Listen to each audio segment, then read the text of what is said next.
You're listening to the Remote Millionaires Podcast, the show for aspiring and established entrepreneurs who want to create and scale six-figure success online without being chained to a job, location, or computer. I'm your host, Tom Gaddis. Let's dive in. Aloha and welcome to the Remote Millionaires Podcast. Cody Weaver, how's it going, man? Doing good, Tom. How you doing, bud? I'm fantastic. I'm really excited to have you on the show. I've been looking forward to this episode since I knew you reached out to me just a few days ago, but watching the success you've been having with your agency and hearing some of your story and all that stuff, I was really excited that you were interested in coming on the show because I know listeners are going to get a lot from what you're doing, how you've been doing it, and hopefully get some inspiration from it. So maybe we can start there. Why don't you tell listeners a little bit about yourself, a little bit about what you were doing before digital marketing and kind of how you got this agency going. Yeah, for sure. So I've been an entrepreneur for about 4 years. This is actually my third business that I've had in that time. I started my career right out of high school, Navy, in the military, served 4 years, got out, got into trucking, was a manager in a trucking company. Wanted to be in sales, sent the district sales manager for the trucking company an email and said, "Hey, I want to be a sales rep. What do I got to do?" He sent me a couple of books and said, "Read these books, type up book reports, and we'll talk." So I did. They ended up using my book reports. They blasted them out to the entire company about the quality of them, and I was immediately given a sales job. So did that, was a multi-million-dollar producer in sales in the trucking industry, decided I wanted to do something different. Had a packaging business for a while, selling packaging products pre-COVID. Purchased a birthday party facility, did inflatable rentals, water slides, bounce houses, stuff like that. Sold all that to start my digital marketing agency. I was sitting in the house one night, middle of the pandemic, trying to figure out what I was going to do that was a little bit more pandemic friendly. Stumbled across a Facebook ad for a course called Client in a Weekend by Offline Sharks. And I think it was like $99. I said, it's $100. What do I got to lose? Took it and never looked back. Wow, that's awesome. And tell me a little bit about what are you doing in your agency? Like what services you're offering? What types of businesses are you working with?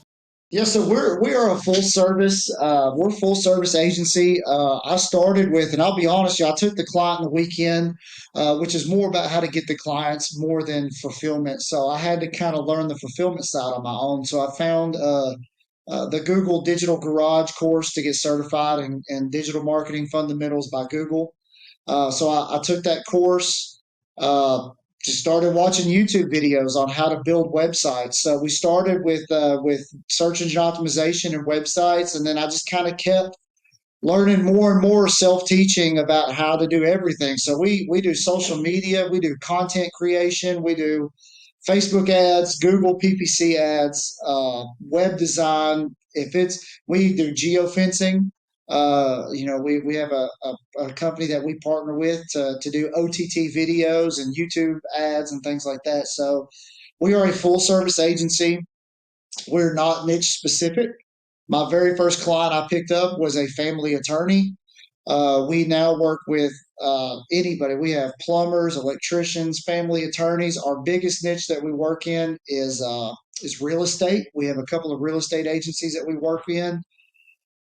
We have a few franchises that we work with. We work with Midas, the oil change facility. We have their local franchise owner that works with us. So we're very diverse in our portfolio of business, and we're very diverse in our services that we offer. But we kind of come in and we look at what a client, what's your goals? Are you trying to get more leads? Are you trying to build your brand awareness? What is it you're trying to accomplish, and what are the services that we offer that can help you get there? Yeah, that's great. And how many clients do you currently have in the agency? We have 25. And so in just the back history, our agency turned a year old in August. So we're just a little over 1 year old. We have 25 clients, and we do we're just shy of about $30,000 a month in MRR. Man, that is awesome. That's incredible. And that's impressive. 25 clients in a year, getting to that number so quickly. I know a lot of people listening to this are probably maybe they're at the beginning stages of their businesses. So you said your first client was a family attorney. Like how'd you land that client? So it was actually a referral. I actually did a short stint with as a sales rep for a national digital marketing agency that's owned by a trust company, and I worked for them for a couple months, and it was a referral that I'd gotten when I worked for them. However, it wasn't for me. I wasn't good at being an employee. I'm good at being an employer. I'm not good at being an employee. So it was a referral that I'd gotten, and I just, I was like, hey, I'm going out. I'm going to start my own company doing this. I'd love to meet with you. And she let me come down and we had lunch. And I said, here's the dream for my business. This is the vision that I have. Here's how I believe I can help you. If you trust me, I'd love to work with you. And she said, yeah. So we signed her on originally just doing some website optimization and some search engine optimization.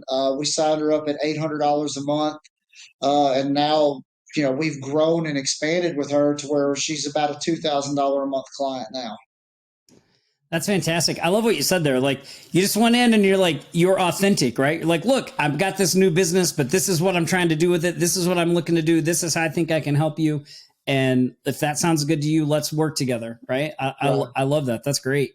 Yeah. How are you consistently bringing in clients these days? I'm sure referrals are a big part of it, but do you have what are you doing to generate new clients and things like that on an ongoing basis?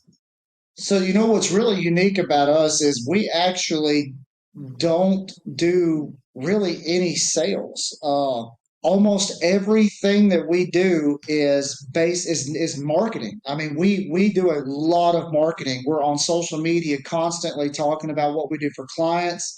We do a lot of email marketing. I don't have a sales rep. I've tried a couple times hiring sales reps, and it's never worked out. And our business is consistently. I do all of our sales calls. I do all of our presentations, but it's always, I do 3 or 4 a week, but it always comes from our marketing efforts. We do a lot of internet marketing, a lot of social media marketing. We do a lot of networking. And that's really, I call it building authority. We've built ourselves up as we are the industry authority. If you're in our area, if you're in our local market and you need a website or you need social media content or you need graphic design or you need somebody to help bring leads to your business, we've built ourselves up in our industry and in our market as the company that you want to work with. And we've done that through just consistency with our marketing campaigns. And so I would say I think we've got 26 clients. I would say 24 out of those 26 clients came to us. The other two we probably prospected and brought in, but we just kind of built our authority as we are who you want to work with. And it's been very successful for us. Yeah, that's great. I see your stuff on social media all the time. It's super impressive. And the thing that I see you doing there where a lot of people tend to struggle is exactly what you said, the consistency. Like you have to start doing that stuff even when no one is listening and no one is responding. And you just have to keep doing it and keep doing it and keep doing it and keep doing it until you start to get that first traction. So that's really awesome. What do you typically post on social media that gets you the best results for attracting new business? I value. The biggest thing that we can do is give away something of value to a client or to the general public that's going to draw intrigue. I made a post this morning. I'm in a group of business owners and entrepreneurs, and it's a paid group. I actually pay $200 a month to be a part of this group. But it's all business owners, it's all entrepreneurs. And so I made a post this morning. I was like, hey, I want to share something of value. And I made some tips about how to effectively manage a Google business profile and how to improve your local listings ranking. And all I did was provide some tips on that. And then I got 3 friend requests from inside that group immediately after and a DM asking for an appointment. So that's kind of how we structured our business model. We want to go out and say, look, here's some stuff that you can do on your own that will help you. But if you're wanting to go even a step further, you need to talk to us. And it's been effective. And to your point, it takes time, man. It took months before, and I'm talking, one of the things I always talk about is likes and shares don't pay your bills. I might post something on Facebook and I might get 3 likes and 1 share. I might get no likes and no shares. But the people that need to see it, they see it, and I'm getting the DMs, and that's what brings the clients. They may not like my post, they may not share my post, but they're going to shoot me a message and say, "Hey, I saw what you posted. I kind of need some help with that. Can I come meet with you?" And so, if you look at us, we're not going viral. We're not getting 1,000 likes and 100 shares, but we're getting the DMs, we're getting the appointments, and ultimately we're getting the clients. So, Man, that's so great. I mean, it's so in line with what we talk about all the time in Offline Sharks and in Remote Millionaires, like building that local base first, right? Like fishing in the pond behind your house, like building up that authority there, becoming seen as somebody who knows what they're talking about in that area. Because I guarantee you, no matter where you're at, no matter how big or small that area is, there are businesses in your area that do want help with what we do in a digital agency, but they just don't know where to go to get it. And they don't trust the people calling them all the time and hitting them up. Like they're actually looking for somebody like this, somebody that stands up in their area and says, "Hey, I know how to do this. I can help you. Here's some things I would do if I were you. And if you want more information, reach out to us." yeah, so there's pros and cons to trying to establish yourself as the local authority. I'm in a small area. I'm in Tupelo, Mississippi. There's 40,000 people in my town. So we're in a small town, and I have 8 competitors. I have 8 local other digital marketing agencies that I compete with. But so that's when you focus on local, you lose out on the numbers game, right? When you focus on a national scale and you're hammering phones and you're playing the numbers game, obviously you've got a lot more success probability by numbers.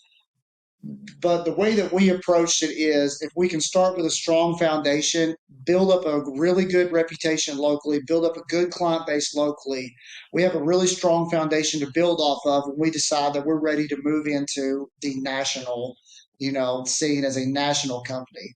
And that's something that we're doing right now. We just actually, within the past couple of weeks, started launching a cold calling campaign on a national scale. But we've got a really effective local base and we've got a strong local reputation to build off of. So we can go out.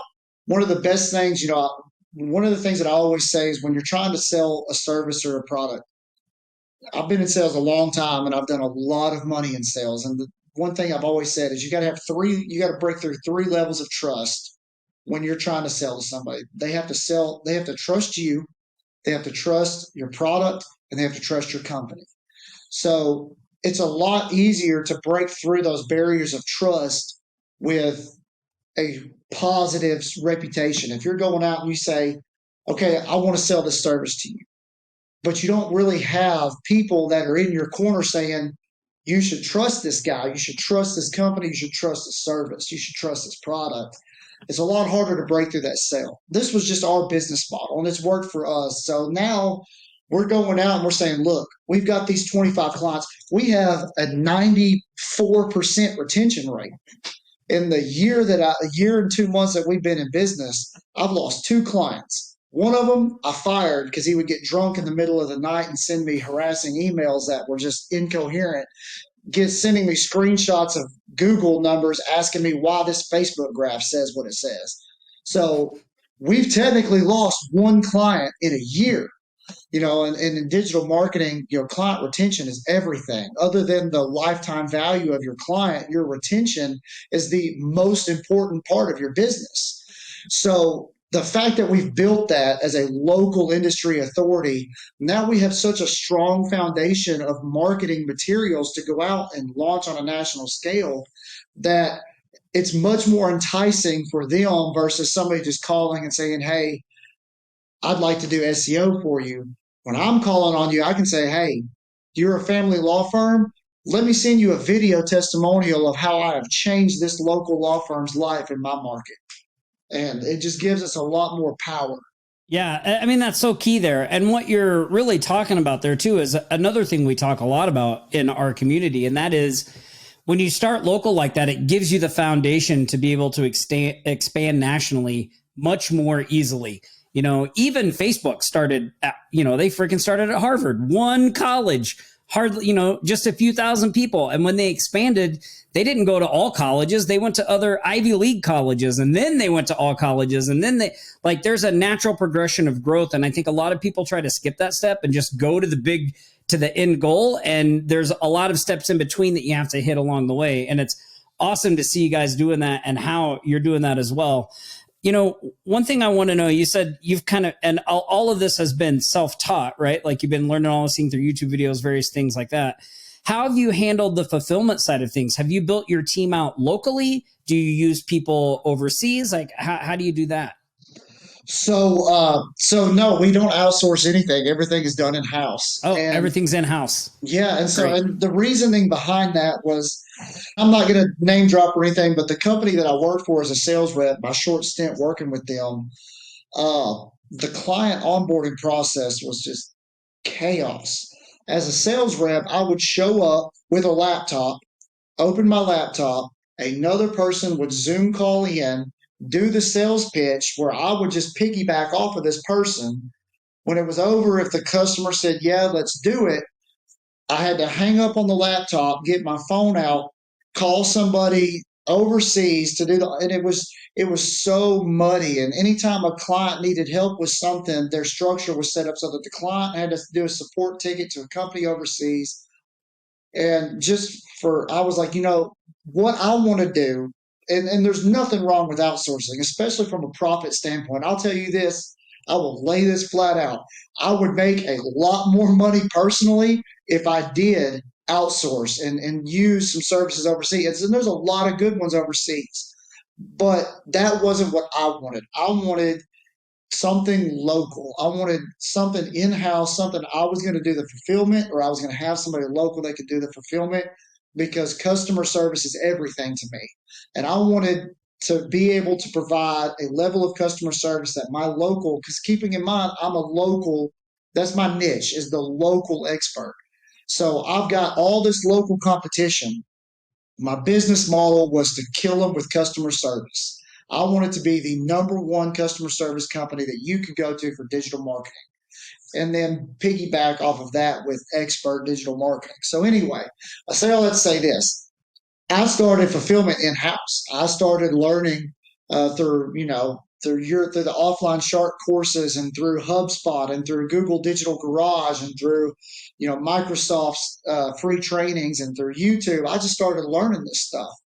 And I hired a guy locally, and I was like, hey man, I was like, I'm starting this company, and I lucked out. I really did. I was a whole lot of luck because I got somebody really good. And I said, man, I can't pay you a lot of money. I said, not yet. I was like, but one day I can. This is my vision for this business.